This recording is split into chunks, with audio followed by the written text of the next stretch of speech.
భద్రాచలం నియోజకవర్గం చర్ల మండలం చిన్న మూసిలేరు పంచాయతీ తిమ్మిరిగూడెం గ్రామస్తులు గత 40 సంవత్సరాల నుండి సాగు చేసుకుంటున్నటువంటి పోడు భూములలో అక్రమంగా ఫారెస్ట్ అధికారులు పేసా గ్రామసభ తీర్మానం లేకుండా అక్రమంగా జేసీబీ యంత్రాలతో అక్రమ కందకాలు తవ్వటం దారుణమని, ఎప్పటికైనా చల్ల మండల అటవీ శాఖ అధికారులు జేసీబీని వెనక్కి తీసుకెళ్లి పనులు ఆపకపోతే తిమ్మిరిగూడెం గిరిజన ఆదివాసులతో రోడ్లెక్కి ఉద్యమాలు చేపట్టాల్సి వస్తోందని, దీనివల్ల రేపు జరిగే పరిణామాలకు ప్రభుత్వ అధికారులే బాధ్యత వహించాలని సిపిఐఎంఎల్ న్యూ డెమోక్రసీ పార్టీగా హెచ్చరిస్తూ అటవీ శాఖ అధికారులకు వినతిపత్రాన్ని ఇవ్వడం జరిగింది.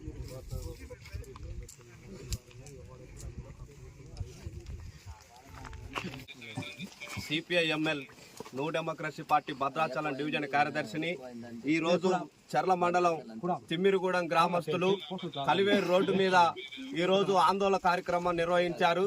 ఈ కార్యక్రమం దేనికి ఉద్దేశం అంటే, ఇవాళ పీసా గ్రామ సభ ఏర్పాటు చేయకుండా ఫారెస్ట్ అధికారులు ఇవాళ వచ్చి ట్రెంచ్ కొడతా ఉంటే దానికి వ్యతిరేకంగా ఈ రోజు ఉద్యమం చేపట్టడం జరిగింది. అధికారులు ఎందుకు ఇట్లా నిమ్మకు నీరెత్తినట్టు ఆలోచిస్తా ఉన్నారు. గతంలో కూడా పిఓ గారిని కలవటం జరిగింది. ఎమ్మెల్యే గారు వచ్చి మేము ఇది పరిష్కరిస్తామని చెప్పి హామీలు ఇచ్చిపోవటం తప్ప దీని గురించి పట్టించుకునే నాదులు లేదు. ఒక పక్క ప్రతిపక్షాలు వీటి మీద ఆలోచించే పరిస్థితి లేదు.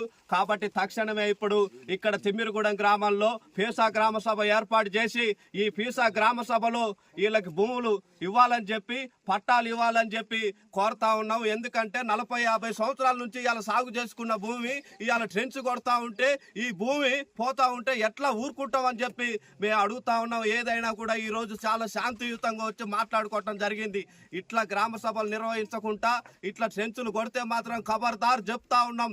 అధికారులారా, మీ గుండెలలో రైళ్లు పరిగెత్తించే విధంగా ఇక్కడ ఆదివాసీ ఉద్యమాలు కొనసాగిస్తామని చెప్పి హెచ్చరించడం అనేది జరుగుతూ ఉంది.